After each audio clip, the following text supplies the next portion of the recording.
नासिक मतलब कुंभ स्थान, कुंभ नगरी, प्रभु रामचंद्र, मां सीता सबके साथ जुड़ा हुआ ये स्थान देश के अर्थव्यवस्था में सबसे मजबूत जिले में से एक है।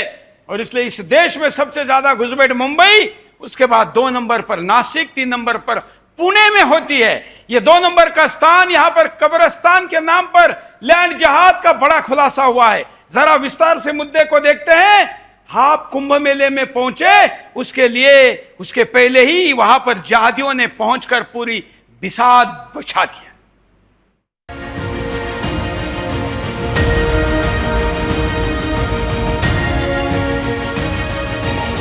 नासिक, जहां 2027 में भव्य कुंभ का आयोजन होना है, जहां हर आस्तिक अपने धर्म और आस्था के साथ पवित्र स्नान करेगा, लेकिन इसी नासिक की पावन भूमि पर अब लैंड जिहाद का दाग लग गया है। पालखेड़ गांव में कब्रिस्तान के नाम पर सरकारी जमीन हड़प ली गई, नियम ताक पर रखे गए और पंचायत ने भी मिलीभगत से आंखें मूंद ली। सवाल बड़ा है, क्या पवित्र नासिक कुंभ से पहले भी जिहाद की राजनीति का अड्डा बनेगा? साधु संतों की मांग है, नासिक जिहाद मुक्त होना चाहिए। आज सवाल सिर्फ जमीन के एक टुकड़े का नहीं है, आज सवाल है पवित्र नासिक की आत्मा पर चोट का। पालखेड़ गांव में जिस तरह कब्रिस्तान के नाम पर सरकारी जमीन को कब्जा कर लिया गया, वो सिर्फ अतिक्रमण नहीं बल्कि सुनियोजित लैंड जिहाद। ग्राम पंचायत के सरपंच, उप सरपंच, ग्राम सेवक और सदस्यों ने नियमों को धता बताते हुए मुस्लिम समाज को कब्रिस्तान के नाम पर लूट की छूट दे दी। महाराष्ट्र भूमि महसूल अधिनियम साफ कहता है कि सरकारी जमीन का धार्मिक इस्तेमाल जिलाधिकारी की अनुमति के बिना नहीं हो सकता, लेकिन यहाँ खुलेआम नियम तोड़े गए। सवाल यह है कि क्या ये लापरवाही है या जानबूझकर राजनीतिक सौदेबाजी?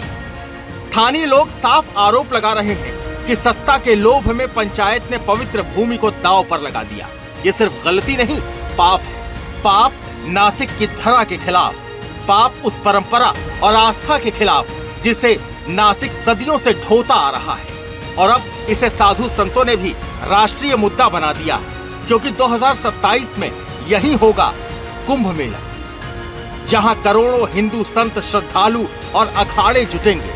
सवाल सीधा है, क्या तब तक नासिक जिहाद की राजनीति से मुक्त होगा? साधु संतों की मांग है कि नासिक की पवित्र धरा पर किसी भी तरह का जिहाद बर्दाश्त नहीं होगा। क्या सरकार इतनी कमजोर है कि अपने ही नियमों को लागू नहीं कर सकती? क्या प्रशासन इतना दबाव में है कि समाज विशेष को खुश करने के लिए पूरे महाराष्ट्र की आस्था से खिलवाड़ कर सकता है?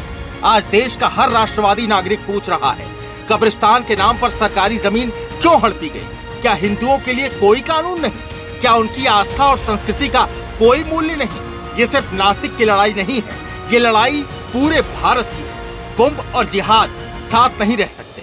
प्रशासन ने इस मुद्दे पर ठोस कार्रवाई नहीं की, दोषी अधिकारियों और पंचायत पर सख्त अपराध दर्ज नहीं किए, तो आने वाले कुंभ से पहले ही यह आंदोलन सड़कों पर उतरेगा।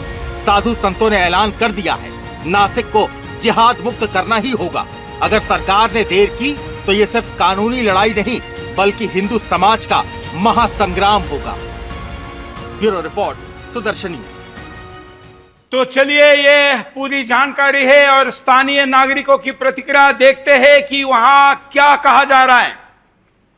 मेरे गांव में मुस्लिम समुदाय ने एक शासन के जमीन पर कब्जा किया है और कब्जा करके उस जमीन में बांधकाम जैसा सदृश काम किया है, तो बेकायदेशीर है।